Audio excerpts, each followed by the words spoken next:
નમસ્કાર દર્શક મિત્રો, હું છું આપનો કુંદન પાટીલ. તાપી જિલ્લાની અંદર એક બાદ એક આશ્રમ શાળાઓની અંદર થતી ગેરરીતિઓ તેમજ બાળકો સાથે ગેરવર્તણૂક જેવા અનેક કિસ્સાઓ બહાર આવી રહ્યા છે. ત્યારે હાલ ટૂંક સમય પહેલાનો આપણે કિસ્સો યાદ જ હશે. આંબાપાણી ગામ ખાતે આવેલા આશ્રમ શાળામાં એક બાળકી દ્વારા આત્મહત્યા કરી લેવાનો બનાવ બન્યો હતો. તેની અંદર ઘણા એવા તર્ક વિતર્કો સર્જાયા હતા.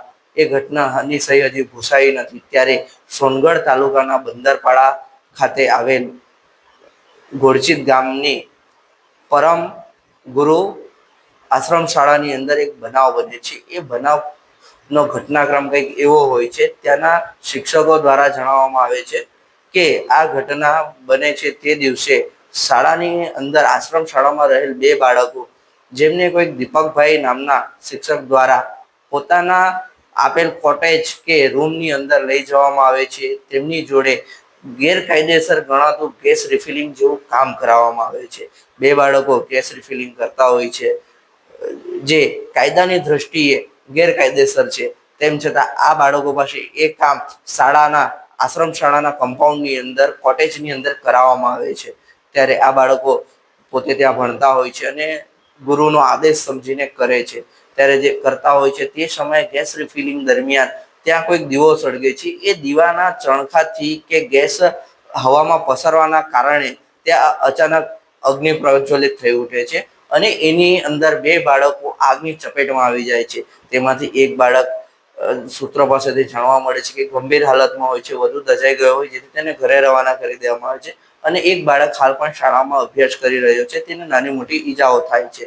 ત્યારે શું આદિવાસી સમાજના લોકો કે અન્ય સમાજના લોકો પોતાના બાળકોને આશ્રમ શાળાઓ હોય કે હોસ્ટેલની અંદર ભણવા માટે મોકલે છે કે ગુલામી કરવા માટે મોકલે છે કે મજૂરી કરવા માટે મોકલે છે, તે સમજાતું નથી. એક બાદ એક આશ્રમ શાળાઓની બેદરકારી સામે આવી રહી છે. ત્યારે તંત્રના અધિકારીઓ તેઓની પર ધ્યાન આપે. જે તે સત્તા મંડળ હોય છે તે પોતાની ઢીલી નીતિ છોડીને ત્યાંના બાળકોને સાર સંભાળ સારી રીતે મળે તેવા ઓર્ડરો મૂકવામાં આવે. તેમજ શિક્ષકોને પણ એક કડક સૂચના આપવામાં આવે કે તમે તમારા પોતાના અંગત કામ માટે બાળકોનો ઉપયોગ ના કરો, પણ તેમને ભણાવવા માટે તમે એમના ઉપર ધ્યાન આપો. જેવા અનેક પ્રશ્નો ઉભા થતા હોય છે. જો કે તાપી જિલ્લાની અંદર એક બાદ એક અનેક કિસ્સાઓ આશ્રમ શાળાઓમાંથી બહાર આવતા હોય છે. ત્યારે હાલ તો વાલીઓમાં રોષ પણ જોવા મળી રહ્યો છે અને એક તરફ ડરનો માહોલ એ છે કે અમારા બાળકો આશ્રમ શાળાઓમાં સુરક્ષિત છે કે નહીં. કેમ કે એક બાદ એક ખુલાસાઓ થાય છે, એક બાદ એક કિસ્સાઓ સામે આવે છે. ત્યારે આની અંદર આશ્રમ શાળાની ભૂમિકાઓ પણ શંકાના દાયરામાં આવતી હોય છે. બાળકોને ભણવા માટે બોલાવવામાં આવે છે કે મજૂરી કામ કરવા માટે બોલાવવામાં આવે છે. એવા કિસ્સાઓ અનેક સામે આવતા હોય છે. ત્યારે પ્રાથમિક શાળાઓ હોય કે અન્ય શાળાઓ, એની અંદર પણ આવા કિસ્સાઓ સામે આવતા હોય છે. બાળક જે ભારતનું કુમળું ભવિષ્ય કહેવામાં આવે છે, એને સેફટીના નામ પર પણ આશ્રમ શાળાઓની અંદર કશું જ મળતું નથી. આ એ જ પરમ ગુરુ આશ્રમ શાળા છે. એ આશ્રમ શાળાની અંદર ફાયર સેફટીના સાધનો, એટલે કે ફાયર જ્યારે આગ લાગે તેને ઓલાવવા માટેની જે બોટલો હોય છે તે બોટલ પણ એક્સપાયર હાલતમાં છે. બીજું કે ત્યાં જે ડોલ ભરવામાં આવી હોય છે કે જો કોઈક આગ લાગે કે એવી કોઈ ઘટના બને તો તાત્કાલિક આગ ઓલવવા માટે તે ડોલની અંદર રેતી ભરવામાં આવે છે. ત્યારે આ ડોલ પણ ખાલી હાલતમાં સ્થળ ઉપર જોવા મળે છે. ફાયરના બાટલાઓ એક્સપાયર હાલતમાં જોવા મળે છે. ત્યારે ક્યાંક ને ક્યાંક બાળકોની સુરક્ષા ઉપર પણ એક પ્રશ્ન ઊભો થઈ રહ્યો છે. જે પ્રશ્ન ભવિષ્યની અંદર પણ જો કોઈ મોટી દુર્ઘટના બને તો ત્યાંના સંચાલકો કે ત્યાંનો સ્ટાફ એ સમસ્યાને પહોંચી ના વળે તે રીતેની પરિસ્થિતિ જોવા મળી રહી છે. સંચાલકોએ જો કે કાર્યવાહી કરીને જે તે શિક્ષકને પોતાના પદ ઉપરથી દૂર કરી દીધો છે. પણ સાહેબ, અમારો પ્રશ્ન એ છે, તમે એ વ્યક્તિને પદ ઉપરથી દૂર કરી દીધો છે, તેની બદલી કરી દીધી કે વોટેવર તેને સસ્પેન્ડ કરી દીધો, પણ જે બાળકની સાથે દુર્ઘટના બની છે એનું ભવિષ્યમાં શું? જો એ બાળક ભવિષ્યમાં કોઈક સરકારી નોકરી મેળવવાના પાત્ર થાય તો અત્યારે જે ઈજાઓ તેને પહોંચી છે તેના નિશાનો તેના શરીર ઉપર કાયમી રહી જશે. તો શું તેને પોલીસ કે આર્મી જેવી નોકરી કદાચ મળવા પાત્ર હોત તો શું મળી શકે? હવે ભવિષ્યની અંદર એ બાળકનું ભવિષ્ય બગડે એની જવાબદારી શાળાના સંચાલકો, આશ્રમ શાળાના સંચાલકો લેશે ખરા? તે તો આવનારા સમયમાં જોયું. અહીં આપણે વધુમાં એ પણ જણાવી દઉં કે આ ઘટનાની જાણ થતાં જ બાળ વિકાસ આયોગ દ્વારા સોનગઢ પોલીસ સ્ટેશન મથકે આ અંગેની પોલીસ ફરિયાદ પણ આપવામાં આવી છે.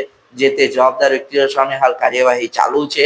આવનાર દિવસોમાં આ મામલો કોઈક નવો વળાંક લે છે કે કેમ તે તો જોવું રહ્યું, પણ આપણે જરૂરથી વાલીઓને એક અપીલ કરીએ કે તમારા બાળકોને સમય અંતરે આશ્રમ શાળામાં જઈને મળો, તેમની શું પરિસ્થિતિ છે તે તેમની જોડે બેસીને જાણો, અને જો ક્યાંક કંઈક ખોટું થતું હોય તો તમે તમારા બાળકોનો અવાજ બનો. અને જો ત્યાં તમારું કોઈ અધિકારીઓ કે શાળા સંચાલકો સાંભળે નહીં તો તમે અમારો સંપર્ક કરો, અમે આપનો અવાજ બનીશું. આપનું નામ? નૈનાબેન.